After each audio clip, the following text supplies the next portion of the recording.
जय माता दी। मित्रों, मोर पंख के बारे में आपने सुना होगा। जो भी माताएं बहनें हैं या भाई हैं वो मोर पंख के बारे में बहुत सुनते हैं। तो घर के वास्तु दोष को दूर करने के लिए ये कमाल का होता है। लेकिन इसके बारे में कुछ महत्वपूर्ण बातें हैं जो जाननी बहुत ज़रूरी हैं। शायद आपको पता हो और शायद न हो। आप क्या क्या जानते हैं कमेंट करके हमें बता भी सकते हैं इसमें से, और क्या नहीं जानते हैं। तो आज हम इसी पर चर्चा करने वाले हैं। घर के वास्तु को ठीक करना है तो आप के लिए सिर्फ यही नहीं इनफ है कि आप घर पर खरीद करके मोर पंख लाए हैं, बल्कि इसके नियम को समझना भी बहुत ज़रूरी है। तो इसीलिए वीडियो को अंत तक जरूर देखिए। मोर बेहद ही खूबसूरत पक्षी होता है। ज्योतिष, वास्तु, धर्म, पुराण और संस्कृति में मोर का अधिक महत्व माना गया है। हमारे भारत का जो है राष्ट्रीय पक्षी भी है। मोर पंख घर में रखने से अमंगल टल जाता है। तो इसके बारे में कुछ महत्वपूर्ण बातें जाननी तो बहुत ज़रूरी है, क्योंकि जो चीज़ जितनी अच्छी होती है उसको केयर भी उतना ही चाहिए होता है। तो फ़ायदेमंद तो है, लेकिन अगर आप इन बातों का ध्यान रखेंगे तो कौन सी बातें हैं, वीडियो को अंत तक देखिए तो आपको पता चलेगा। जितना खूबसूरत ये दिखता है उतने ही खूबसूरत फ़ायदे इसके पंखों के भी हैं। हमारे देवी देवताओं को भी ये अत्यंत प्रिय होता है। माँ सरस्वती, श्री कृष्ण जी, माँ लक्ष्मी, इंद्रदेव, कार्तिकेय, श्री गणेश, सभी को मोर पंख किसी न किसी रूप में प्रिय है। पौराणिक काल में महर्षियों द्वारा इसी मोर पंख की कलम बना करके बड़े से बड़े ग्रंथ लिखे गए हैं, जो आज हमारे लिए ज्ञान का भंडार हैं, और जिनका श्रवण करके या पढ़ करके जिनको हम सभी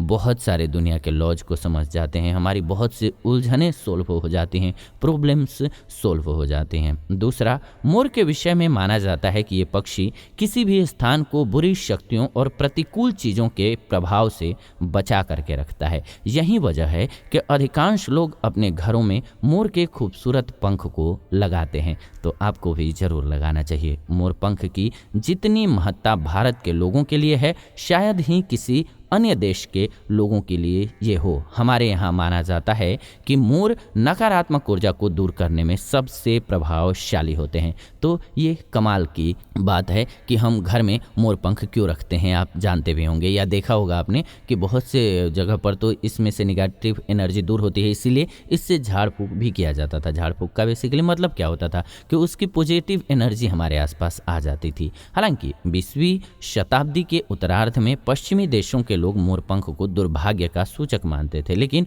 मोर पंख की शुभता का अनुभव होने के बाद उन्हें शुभ चिन्ह के रूप में स्वीकार कर लिया गया। जी हाँ, ग्रीक पौराणिक कथाओं के अनुसार मोर को हेरा के साथ संबंधित किया जाता है। मान्यता के अनुसार आर्गस, जिसकी 100 आंखें थी, उसके द्वारा हेरा ने मोर की रचना की। यही वजह है कि ग्रीक लोग मोर के पंखों को स्वर्ग और सितारों की निगाहों के साथ जोड़ते हैं। हिंदू धर्म में मोर को धन की देवी लक्ष्मी और विद्या की देवी सरस्वती के साथ जोड़ करके देखा जाता है। लक्ष्मी सौभाग्य, खुशहाली, धन धान्य और संपन्नता के लिए पूजी जाती हैं। मोर के पंखों का प्रयोग लक्ष्मी की इन्हीं विशेषताओं को हासिल करने के लिए किया जाता है। मोर पंख को बांसुरी के साथ घर में रखने से रिश्तों में प्रेम रस घुल जाता है। यानी कि घर में कलह रहती हो, परेशानी रहती हो, बेवजह की लड़ाई हो जाती हो, समझ में ना आता हो कि क्यों लड़ाई हो रही हो, तो ये टोटका अपना करके देखिएगा, लाभ होगा।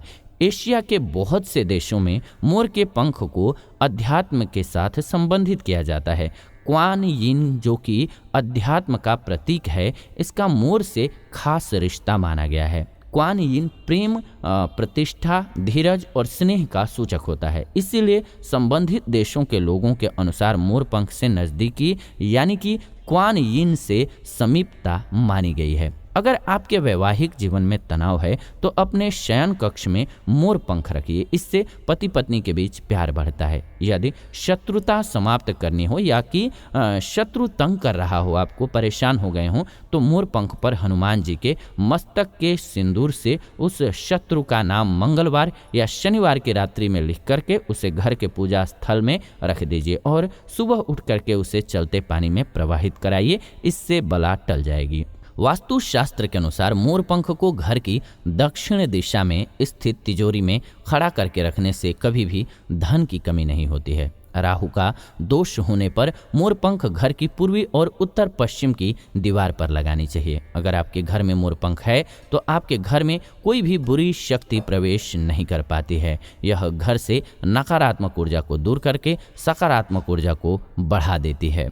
वास्तुशास्त्र के अनुसार मोर पंख को घर में रखने से आपके घर के सारे दोष दूर हो जाते हैं। यदि मोर का पंख घर से पूर्व और उत्तर पश्चिम दीवार में या फिर अपनी जेब और डायरी में रखा हुआ है तो राहु कभी भी परेशान नहीं करेंगे। मोर पंख की पूजा कीजिए या हो सके तो उसे हमेशा अपने पास रखिए। मोर पंख को घर में रखने से परिवार के सदस्यों की सेहत भी अच्छी रहती है। ग्रहों के अशुभ प्रभाव होने पर मोर पंख पर 21 बार ग्रह का मंत्र बोल करके पानी का छींटा दे दीजिए और इसे श्रेष्ठ स्थान पर स्थापित कीजिए जहां से ये दिखाई दे। आर्थिक लाभ के लिए किसी मंदिर में जाकर के मोर पंख को राधा कृष्ण के मुकुट में लगाइए और 40 दिन बाद इसे लॉकर या फिर तिजोरी में रख दीजिए। बुरी नज़र से बच्चों को बचाने के लिए नवजात बालक को मोर पंख चांदी के ताबीज में मढ़ करके पहनाइए, इससे फायदा होगा। घर के मुख्य द्वार पर 3 मोर पंख लगा करके